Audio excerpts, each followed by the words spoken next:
रात्रि का तीसरा पहर आरंभ हो चुका था। फाटक से लेकर महल तक जा रही पगडंडी पर कतार में लगी वह बड़ी बड़ी मशालें हवाओं से बार बार जैसे बुझने को आ रही थी। इस खामोश माहौल में घोड़ों की टापों ने कुछ हलचल पैदा कर दी। सेनापति मानविक एक पहेली को हल कर यहाँ पहुंच चुका था। वह घोड़े से उतरा। एक सिपाही तुरंत उसका घोड़ा और भाला लेकर एक तरफ चल दिया। सेनापति के कदम उस महल तक बढ़ते हुए बहुत बोझिल होते जा रहे हैं। जिस प्रश्न का उत्तर पाने के लिए उसे भेजा गया था वह उसे मिल गया है। राजा की बीमारी और उसके कारण सेनापति मानविक को ज्ञात हो चुके हैं। सदा की तरह इस बार भी मानविक ने अपनी कथनी को सिद्ध किया है। वह राजा के खिलाफ पनप रहे बहुत बड़े खतरे की जड़ तक पहुंच चुका है। बस अब उस जड़ को नष्ट करने की देर है। उसने अपना कर्तव्य पूरा किया, लेकिन नहीं, अभी तो उसे वह सच महारानी और महाराज के सामने रखना है। वह कैसे कहेगा ये सब? और क्या इस बात पर कोई यकीन करेगा? हाँ, करना ही चाहिए, क्योंकि ये बात उस बूढ़ी ने कितने ही सिपाहियों के सामने कही थी। सच तो सच होता है, किसी झुठला देने से उसके अस्तित्व पर कोई आंच नहीं आती। वह अपने अंदर चल रहे इन विचारों के बोझ से इतना थक चुका है कि महल के बरामदे में एक स्तंभ के सहारे खड़ा हो गया। उसके ठीक सामने ही पहली मंजिल पर छोटी रानी का उजला सा कमरा है। वह यहीं से महसूस कर सकता है उस कमरे की रौनक को, रानी की खुशबू से भरी वहां की हवाओं को, छोटी रानी के चलने पर सुनाई देती उन पायलों की झंकार को। कितना सुखद है ये सब उसके लिए। उसका ख्याल ही कितना सुखद है, कितना रोमांचक है। छोटी रानी के सामने आने पर उसे महसूस ही नहीं होता अगर वह अंगारों पर भी खड़ा हो, चाहे तीरों की बारिश में नहा रहा हो। उस दिन भी कहाँ महसूस हुआ था जब उन्हें पहली बार देखा था। मानविक को इस समय याद आ रही है घायल और थके हुए सैनिकों की वह टुकड़ी जो एक राज्य से दूसरे राज्य तक जा रहे सुनसान मार्ग पर धीमे धीमे बढ़ रही थी। कदमों और घोड़ों की टापों से धूल उड़ाते हुए ये टुकड़ी अपने राज्य वापस लौट रही थी।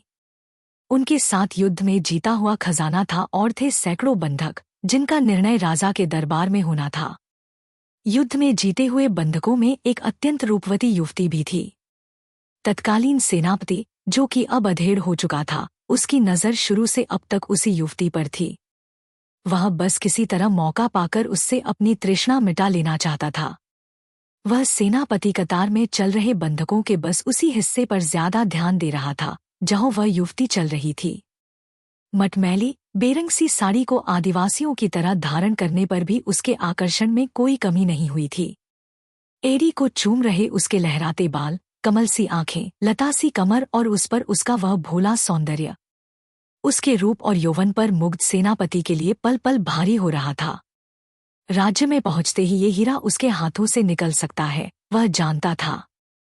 असल में सेनापति को ये सूचना युद्ध के बीच ही मिल गई थी कि राज्य में वापसी होते ही मानविक नया सेनानायक होगा। और होता भी क्यों नहीं। अब तक मानविक सेनापति नहीं था, लेकिन एक कुशल योद्धा जरूर था।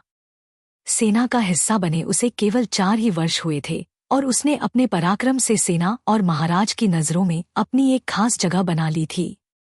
उसका पुरुषार्थ ही था कि वह जिस भी युद्ध में भागीदारी करता वहां जीत निश्चित होती। उसी के कौशल की वजह से वह कद्धान की सेना को घुटनों पर ला सके और वहां के राजा विदुर को संधि करने पर विवश कर दिया। कहने को तो कद्धान एक छोटा सा राज्य था, लेकिन इस पर कुछ खास कारणों के चलते कोई अन्य राज्य आक्रमण करने का सोचता तक नहीं था। सुनी सुनाई बात थी कि उस राज्य की सारी सुरक्षा और खुशहाली वहां के जंगलों की गहराइयों में निहित है। जो भी शत्रु कद्धान पर हमला करता या तो वह युद्धभूमि में मूंग की खाता या फिर हमला करने वाले राज्य का राजा संदिग्ध हालातों में मर जाता। कई बार तो हमला करने वाली सेना के सेनानायक युद्ध के पहले ही दिन मारे गए। अब ऐसे हालातों में यदि ये सेना कद्धान से युद्ध जीतकर बचे हुए सिपाहियों के साथ अपने राज्य लौट रही थी तो इनका मानविक को लेकर कृतज्ञ होना जाहिर ही था। 15 दिनों तक भद्रपुर की सेना कद्धान की सेना से संघर्ष करती रही, लेकिन पल्ला फिर भी उन्हीं का भारी था।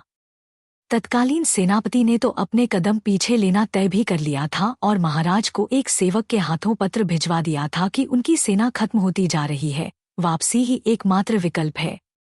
इस बीच महामंत्री ने राजा को सुझाया कि वह एक बार मानविक को सेना संचालित करने का अवसर दें। मानविक इससे पहले भी कई युद्ध लड़ चुका था। राजा की आज्ञा पर मानविक अनौपचारिक तौर पर इस युद्ध में सेनानायक बना और 3 दिनों के भीतर उसने युद्ध को संधि तक पहुंचा दिया। हम यहाँ रुकेंगे। अचानक सेनापति ने चिल्लाकर सेना को रोक दिया। वह चलते चलते राज्य की सीमा के बाहर घने जंगलों में प्रवेश कर चुके थे। यहाँ क्यों? जंगल के मध्य ठहरना घातक हो सकता है। मानविक ने भी अपना घोड़ा सेनापति के बगल में रोका। सैनिक और बंधक थक चुके हैं, उन्हें विश्राम की आवश्यकता है।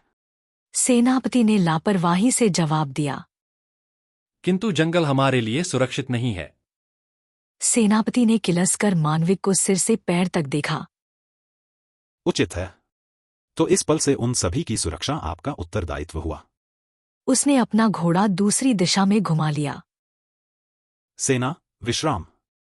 तत्कालीन सेनापति मानविक को कतई पसंद नहीं करता था और इसकी लाजमी सी वजह भी उसके पास थी। जब उसने अपने कीमती सिपाहियों की जान जाते देख युद्ध रोक देने का फैसला कर ही लिया था, तो मानविक को क्या जरूरत थी इस युद्ध को फिर जारी करने की। वह अपना तथाकथित कौशल दिखाने का कोई मौका नहीं चूकना चाहता।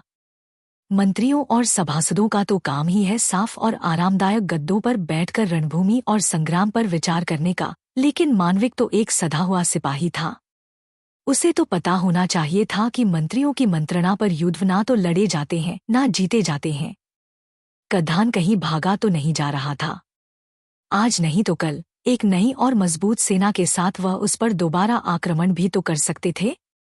हाँ, राजा का चाटुकार मन ही मन कुड़ते हुए सेनापति जंगल के दूसरी ओर बढ़ने लगा। सेनापति इस पद के रहते रहते ज्यादा से ज्यादा लाभ अर्जित कर लेना चाहता था। खजाने में से काफी मूल्यवान वस्तुएं वह पहले ही अलग कर चुका था और अब बारी थी उस सुंदरी की। इस जंगल की सीमा को पार कर यदि वह राज्य में पहुंच गई तो फिर वह सेनापति के हाथ कभी नहीं आने वाली। वह उसे ढूंढने नदी के उस किनारे की ओर चल दिया जहां सभी स्त्रियां स्नान आदि करने गई थी।